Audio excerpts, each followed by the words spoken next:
There's been a storm brewing for years, with discussions and arguments spawning with each new circumstance that takes place. The latest offender is a fan favorite and has had an easier time with this transition than many who have done it before him. I'm talking about Post Malone, who recently switched genres for a second time, and while this time he's faced less criticism than before, it doesn't mean it's non-existent. What's he being criticized for, though?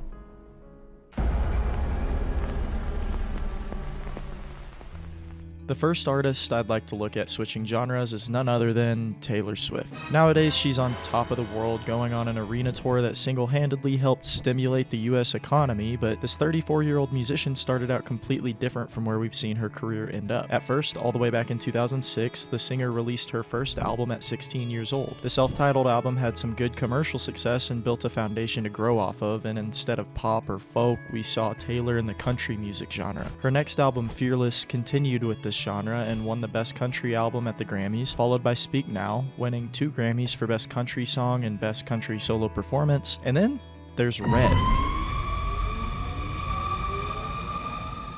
Red is the first sign of things to come in terms of changing her sound. It's categorized as country pop and led into 1989, where she fully stepped into the pop sound and embraced it, although this change didn't go without criticism. However, it seems other country musicians didn't seem to agree with some of the outrage from these not in the music industry, and were actually supportive. She takes so much pride in that, and that's what I respect. She's making great music, she's writing great songs, shows amazing live, so I mean, we call it pop because it's popular, you know. There was one big source that drew a target on its back during this ordeal: the CMAs. One thing we've learned over time is that there are 2 fandoms you don't criticize for your own safety: K-pop stans and Taylor Swift stans. Well, the CMAs made this mistake, and in what's truthfully a tweet that seems nothing other than an innocent send-off, sparked a war from Swift's loyal fans. The hate didn't seem to slow her down one bit though, because at the time it was the best-selling album since 2011.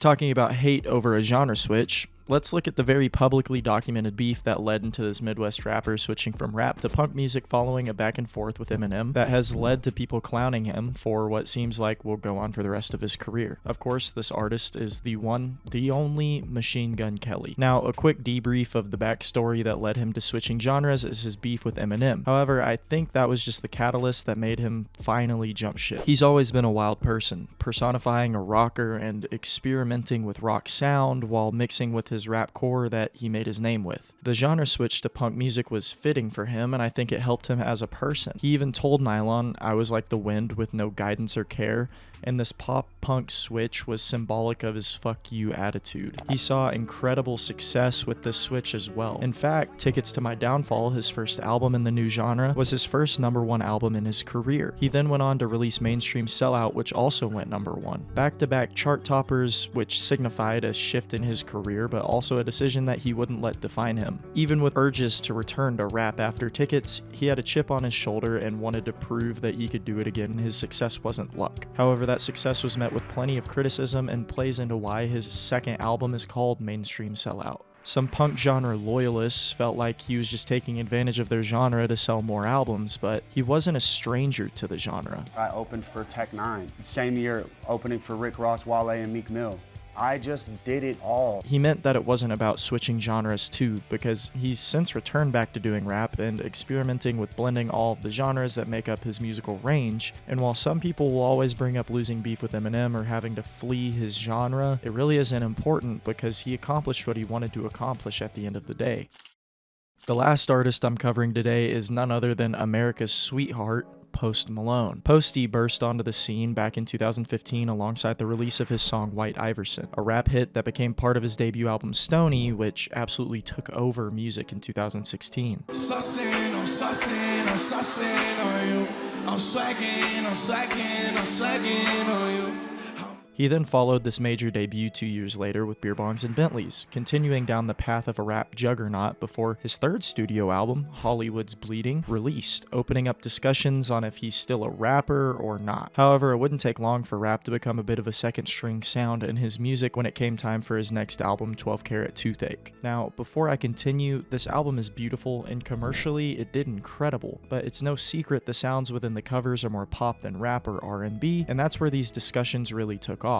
Noisy, a sub-channel of Vice Media, even called PostMalone pop's most suffocating presence. At this point, he had absolutely taken over the charts and had become one of the biggest artists in the world, with some people saying he had exploited rap to gain a name and profit off the back of black music, because when he came on the scene, it was by far and away the biggest genre.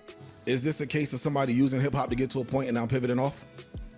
I mean, I guess you could make that argument, but I don't usually like that argument. Well, sometimes I do. This doesn't feel like that to me. But Post himself has even said he's not a rapper and refers to himself as a pop artist. But I don't make rap music. I just make whatever I like. You can't really categorize it or put me in a box or anything, I think it just comes out, you know what I mean? I don't want to call it a genre. I don't want to put myself anywhere that people want to put me in. I just want to be myself and, keep working. And switching to pop did anything but slow him down, as like I mentioned earlier, he's only continued being on top of the industry with every release. But now he's doing it again, and this time converting to country music with a full-fledged country album ready to release on August 16th. This hasn't led to much of any controversy at all though. Post Malone is America's sweetheart after all, and he obviously has a knack for country music, with fans even begging him for country music for a long time now. The reception to this transition have proven fruitful so far, and it looks like Posty is having a great time. And when it finally comes time for his new album, F1 Trillion, to release, I'm sure the vocal minority will have an opinion on him again. However, music is meant for exploration, and he's been doing it the right way, giving spotlight to some of country music's fan favorites to shine to a wider audience. Personally, I don't have an issue with an artist changing genres. People change, creative drives change, and the freedom to explore different avenues of music is a foundation of what makes music so special. I do have an issue though. If a musician uses genre switching maliciously.